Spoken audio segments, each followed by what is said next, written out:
ደጋፊ ነህ አሉኝ። አይ ቶ ይለፍ በቃ እኔ ፊት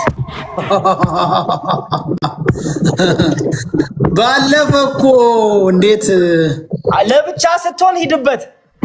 አው አፈር አብለው ለምን አሁን አናሲዝም? እኔ እናንተ እናሲዝ የምርህን ነው? ማርያምን ስንት ብር እናሲዝ? ያው ተማሪ ነኝ ገና አዲስ ከቤት ወጪ ነኝ። አይ ቆይ አይከብደኝም። 50 ሺህ ብር ነው ከተሸነፍኩም ካሸነፍኩም አልምረም። ኧረ በጭራሽ አንማማርም። ሶስቱ አንድ አባ ፋሚሊ ታብታብ አድርጉት። ቆይ ጨለማው ሲያበቃ እንፈራረማለን። እስቲ 50 ሺህ ብር ቀላላት እኮ እንደውም ፋሚሊ ስፔን መብላት አለበት ግድ ነው። አቡ ከኔ እሱ ካሳዘው 50 ሺህ ብር ይልቅ ስፔን እንዲያሸንፍ በሌላም ይፈልጋል። እሱ ሲጀመር ማኔ የአርጀንቲናን ማሸነፍ አይፈልግም። 50 ሺህ ብር ለብሩ አይደለም ብሩ ምንም ማሳስ አርጀንቲና ግን ማሸነፍ የለበትም። ለሱ መሲ መሸነፍ አለበት። የኔ አለ መሲ ካላሸነፈ በጣም ከባድ ተጽዕኖ ይደርስብናል። እኛ የሮናልዶ ደጋፊዎች በጣም ትልቅ ተጽዕኖ ውስጥ ነው የምንገባው። ስለዚህ ግዴታ በሙስናም ተብሎ በጉቦም ተብሎ በጥንቆላም ጭምር ቢሆን መሲ መሸነፍ አለበት። ስለዚህ ያው በውጮች ነው 19 ነገ ነው መሰለኝ። አዎ ነገ ነው። ነገ ሁሉ ማታ 4 ሰዓት አይደል? 4 ሰዓት በኢትዮጵያ በጊፍት እናድርገው። በአንበሳ ይሻላል እንዴ? አንበሳ እኮ 60 ምናምን ሺህ ነው። አንድ አንበሳ 65 ሺህ ገባ እኮ አልሰማህም? ገባ ነው እኮ ይሁንም ታልክ ችግር የለም። ያው ለድባቡ ደስ ይላል። አንበሳ ነው። በአንበሳ አድርገነዋል። ጥሩ አንድ አንበሳ አርጀንቲና ያሸንፋል። ስንት ለስንት ያሸንፍ አይመለከተኝም።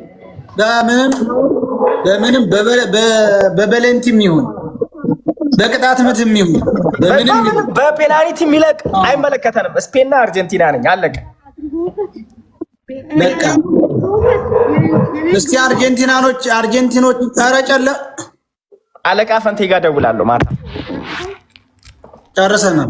ቆይ እንፈራረማለን። አሁን እጅ ከፍ አድርገን ነው የኛ ፍርሚያታ ካላ በቀላል የሚተው አይደለም አውቃለሁ። እሱን ከዚህ ቀደም ብዙ ተፈራርመን ብዙ ክለብ ሁሉ የለቀቀንበት አጋጣሚ ነው አለ። እኩል ከሆኑስ መክሊትዬ ኳስ እኮ ነው ይሄ። የዋንጫ ነው ያለም ዋንጫ የመጨረሻው ዋንጫ ነው። እኩል የሚባል ነገር የለም። አቻ ከወጡ ተጨማሪ ደቂቃ እሱን ካለቀ ፔናልቲ አለ። ጥሩ አንድ ምስክር እናስገባ። አንድ ምስክር እኔ ልወዳችሁ ከኔ በላይ ምስክር እኔ ያለው እዚህ። ኦኬ ቢኒ ነው ምስክሩ። እኔ ያለው እኔ እዚሁ ባካል አለ። እኔ ምስክር ሆናችኋለሁ። ግምጃ ነሽ? አዎ እጅን ከፈር አለ ቢኒያስ ቃል አስገባው። ቢኒ አይመለመማል ግን እኔ አልነው የሚገባው። የስፔን ደጋፊ ነኝ። ስፔን ታሸንፋለች። እንደውም ኳሱን ሁሉ አየዋለሁ እጄ እዚሁ እኔ ያለሁበት ከተማ ሰሎን የሚካሄደው። አስገባልን ያንን ቶ ቃል አስገባልን። አባ ኮስትር እሺ ቢኒ እንዴት ነህ? አርጀንቲና ከተሸነፈ እጄን አንሳ። አርጀንቲና ከተሸነፈ ለአቡ ፋኖ መጥቼ አንድ አንበሳ ወርዳለሁ ብለህ ቃለ መሐላ ፈጽም። ቃል ግባ ዝም ብለህ።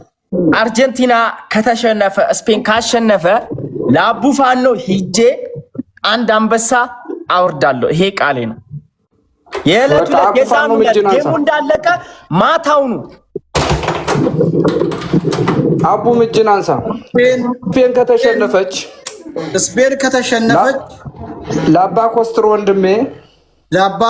ወንድሜ ቃል በገባሁት መሰረት አንበሳውን እጄ እንደተሸነፈ አወርዳለሁ። ስፔን ከተሸነፈች ለአባ ኮስትሮ እንደሚሄድ አንበሳው ነው። አንድ አንበሳ ለማውረድ ቃል እገባለሁ። በቃ ጨርሳችኋል። ካላስ እንግዲህ አሁን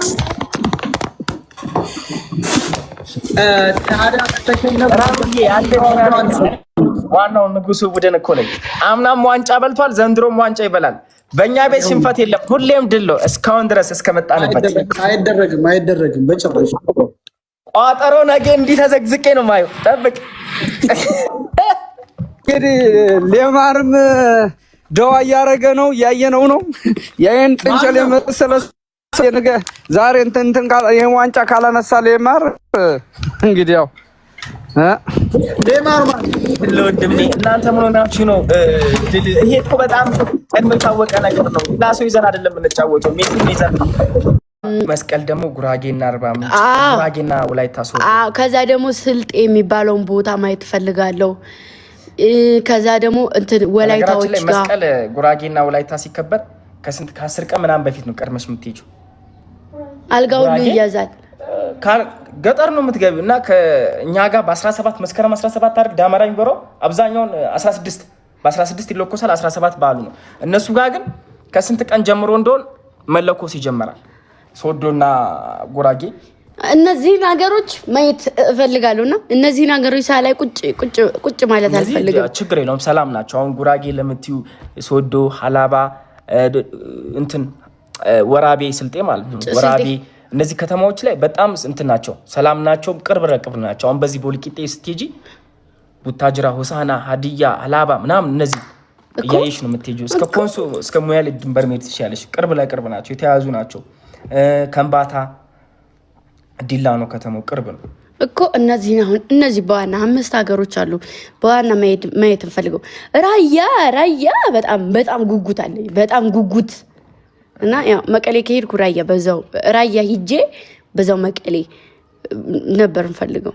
ስልጤ የሚሄዱ እንዴ ቡታጅራ ተኪዶ ወደ ወራቤ ነው እንጂ ስልጤ እንሄዳለን፣ ቅርብ ነው። ከቡታጅራ ወራቤ ቅርብ ነው እኮ።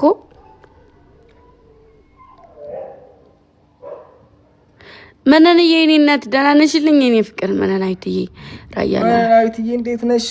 ራያላችሁ እኔ እንጃ ብቻ ግን ጽፌ ያስቀምጥላችኋለሁኝ። ይኸውላችሁ ራያ ወይስ ደግሞ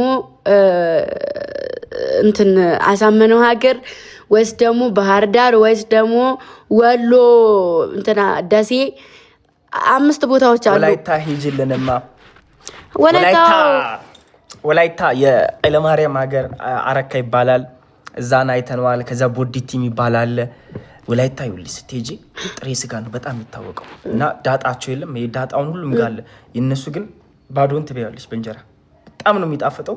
በቃ ጥሬ ስጋው እንዴት እንደሚያስጎመች። ቆጮስ ነው የሚባለው አለ። ቆጮ ጉራጌ ሁሉም ጋር አለ። ጉራጌ ጋር ነው ግን በብዛት በክትፎ የሚመጣው። ሶዶ ግን ወላይታ ልብስ ለብሼ ነው የምሄደው። ወላይታ ሲሄድ ቡልኮ ልብሶ ቡልኮ ነው ስሙ። ተሳሳትኩ ፋሚሊ አልተሳሳትክም። አንተ ተሳሳት አታውቅም።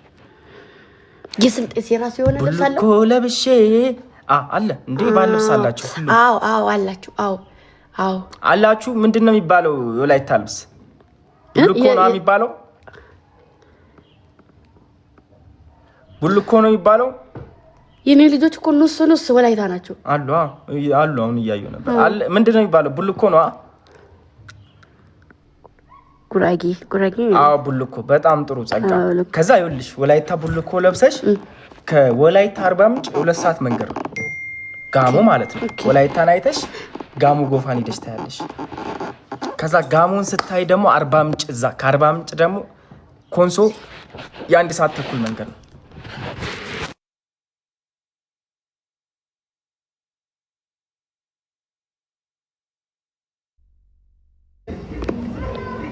በራሴ ውጭ ማርያምን አንድ ቀን 50 ሺህ ላይ ከገባ እንዴት በአንድ ቀን እንደውም በጣም አነሰ። እግዚአብሔርን አይተሻላ። በአንድ ቀን 100 ሺህ 150 ሺህ ነው እኮ ላይክ የሚያደርጉት ቻሌንጅ። አይፎን የገዛው እኮ 150 ሺህ ላይክ የኔ እናት። እንደውም በዛብሽ 50 ሺህ ላይክ በጣም አነሰ። እኔ ፍቅር ቤብ ነኝ እያለች እኮ ነው እንካዬ። አዎ ተስማምተዋል። በቃ ልስራ ቪዲዮ አዎ ብቅ በይ አንዴ ግምጃን አሳየን